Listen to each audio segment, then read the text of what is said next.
신학의 대중화와 신학의 현장화를 추구하는 이신근TV에 오신 여러분을 뜨겁게 환영합니다. 반갑습니다.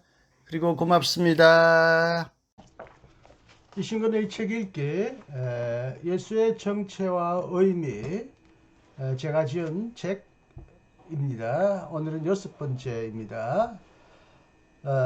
3. 그리스도론의 방법, 그에서 또 3. 앞으로부터의 그리스도론입니다. 3. 그리스도론의 방법에서 첫 번째는 위로부터의 그리스도론을 소개했습니다. 위로부터, 즉 하나님으로부터 인간으로, 즉 그리스도의 신성으로부터 그리스도의 인성을 설명하는 방법론이 있었고요. 두 번째는 이제 거꾸로 아래로부터의 그리스도론, 아래로부터, 즉 그리스도의 인성으로부터 출발하여 그리스도의 신성에 도달하려는 방법이 두 번째 아래로부터의 그리스도론이었습니다. 오늘은 세 번째, 앞으로부터, 미래로부터, 미래의 희망으로부터 그리스도를 이해하려고 하는 방법을 흔히 앞으로부터의 그리스도론이라고 말할 수 있고요. 오늘은 이 세 번째 내용을 여러분에게 소개해 드리기로 하겠습니다.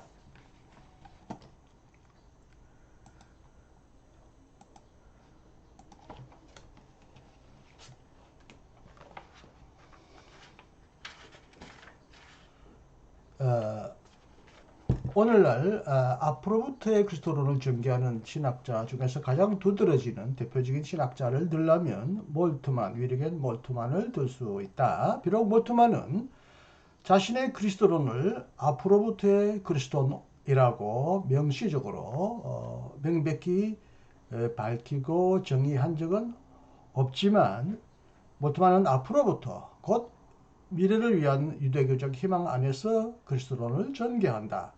다시 말하면 몰트만은 유대교의 기대의 지평과 약속의 언어 속에서 예수를 이해한다. 몰트만에 따르면 아무런 전제가 없는 그리스도론은 존재하지 않는다. 그리스도론의 역사적 존재는 구약 성서의 메시아 약속과 히브리 성서에 근거해 있는 유대교적 희망이다. 오직 이러한 희망의 역사의 빛 안에서 예수를 이해할 때 우리는 그를 올바르게 이해할 수 있다. 예수는 자신과 자신의 메시지를 메시아 희망이 지닌 기대의 범주 속에서 이해하였고, 그를 따르던 무리들도 그를 이러한 범주 속에서 이해했다. 그러므로 예수는 메시아 희망과 뗄 수 없이 결합되어 있다. 오늘 우리가 제기해야 할 질문은, 영원한 하나님이 예수 안에서 인간인가, 또는 인간 예수가 신적인 존재로 부를 수 있는가 라는 질문이 아니라, 세례 요한이 언젠가 예수에게 질문했듯이 오실 그분이 당신입니까? 아니면 우리가 다른 일을 기다려야 합니까? 라는 질문이다. 이러한 질문에 대해 예수는 간접적으로 그러나 긍정적으로 대답했다. 너희가 가서 듣고 보는 것을 요한에게 알리되, 맹인이 보며 못 걷는 사람이 걸으며 나병한 자가 깨끗함을 받으며 못 듣는 자가 들으며 죽은 자가 살아나며 가난한 자에게 복음이 전파된다 하여라. 마태복음 11장 4절에서 5절까지입니다. 이로써 예수는 자신의 주변에서, 그리고 자신의 말씀 안에서 일어나는 사건들을 해석하고 있다. 이러한 사건들은 바로 메시아적 시간의 표징들이다. 여기서 예수의 삶을 설명하고 입증하는 것은 영원한 하나님의 아들의 성육신이나 참된 인간성의 모범이 아니라 기적의 사건들과 함께 절망하는 자들에게 오고 있고, 그의 말씀 안에서 가난한 자들에게 오고 있는 복음, 곧 그 안에서 그리고 그와 함께 시작되고 있는 하나님 나라의 미래다. 구약 성서의 약속에서 예수는 이 땅에 내려온 하늘의 신적인 존재나 자기 자신의 진정한 본질을 추구하는 인간이 아니라 오실 그분으로 표현된다. 예수의 인격과 역사 안에서 역사는 하나님의 미래를 향해 열려있는 것으로 이해되었다. 예수를 통해 그리고 예수 안에서 하나님의 나라가 이미 실현되기 시작했다. 따라서 신앙이란 십자가에 못 박혔던 그를 통해 그리고 그 안에서 일어난 종말론적인 구원을 선취한다는 것을 의미한다. 그러므로 희망이 없는 사람들에게 열려진 구원의 나라에 대한 희망이 없이는 피조물의 고난 속에서 이를 종식시키는 평화의 미래가 없이는 예수는 이해될 수 없다. 왜냐하면 예수는 오실 그분이기 때문이다.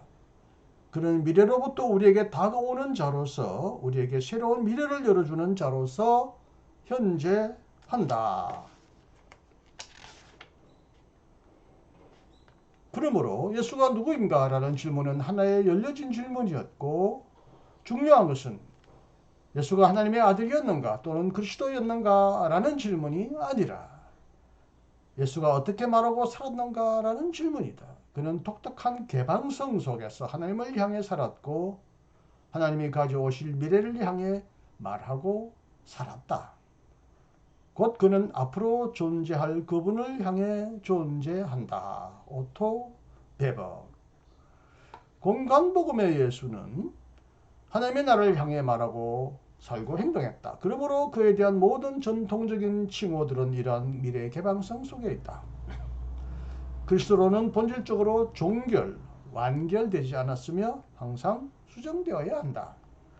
예수를 믿는 신앙 고백은 아멘 주 예수여 오시옵소서 요한계시록 22장 2절이라고 기대하는 미래의 희망과 결부되어 있다.